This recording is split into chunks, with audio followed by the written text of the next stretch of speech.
Hello friends, welcome to குறிஞ்சி கதம்பம். நாம் இன்றைக்கி பீர்க்கங்காய் சட்னி எப்படி பண்ணுறதுன்னு பார்க்கலாம்.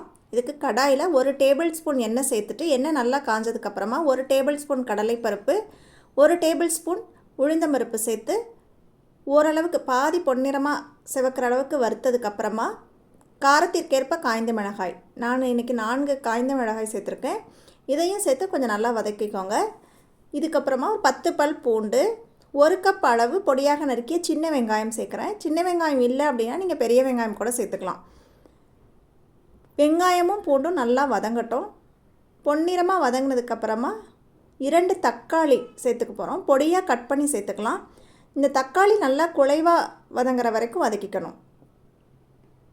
பெரிய தக்காளியாக இருந்தால் 1 சேர்த்துக்கலாம்.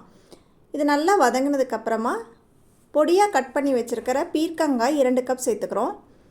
பீர்க்கங்காய் தோலோடையே சேர்த்துக்கலாம். வேண்டாம் அப்படின்னு நினச்சிங்கன்னா லைட்டாக அந்த மேலே நீட்டிகிட்டு இருக்கோம் இல்லையா, ஷார்ப்பாக இருக்கிற எட்ஜஸ் மட்டும் நீக்கிட்டு சேர்த்துக்கோங்க.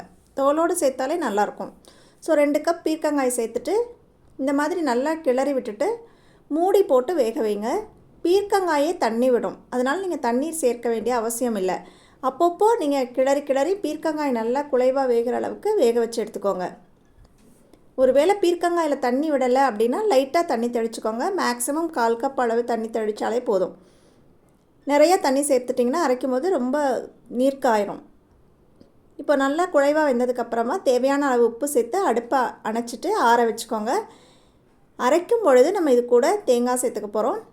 இதுக்கு 1/4 கப் அளவு தேங்காய், துருவிய தேங்காய் இருந்தால் 1/4 கப் அளவு, அல்லது நீங்கள் அந்த அளவுக்கு எவ்வளோ தேங்காய் வேணும்னு நினைக்கிறீங்களோ அது கீரி கூட போட்டுக்கலாம். கீரி போட்டால் சட்னியோட டெக்ஸ்சர் நல்லாயிருக்கும், அதனால் நான் கீரி போட்டிருக்கேன்.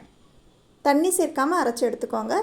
சூப்பரான பீர்க்கங்காய் சட்னி தயாராகிடுச்சு. இது சாதத்தில் போட்டு பிசைஞ்சு சாப்பிட்றதுக்கு கூட நல்லாயிருக்கும். இட்லி, தோசை, பராத்தா எல்லாத்துக்குமே சூப்பராக இருக்கும். இல்லை பீர்க்கங்காய் சேர்த்துருக்குன்னு நீங்கள் சொல்லலைன்னா யாராலையும் கண்டுபிடிக்கவே முடியாது. ரொம்ப நல்லாயிருக்கும். கண்டிப்பாக ட்ரை பண்ணி பார்த்துட்டு உங்கள் ஃபீட்பேக் கமெண்ட்டில் சொல்லுங்கள். தேங்க்யூ.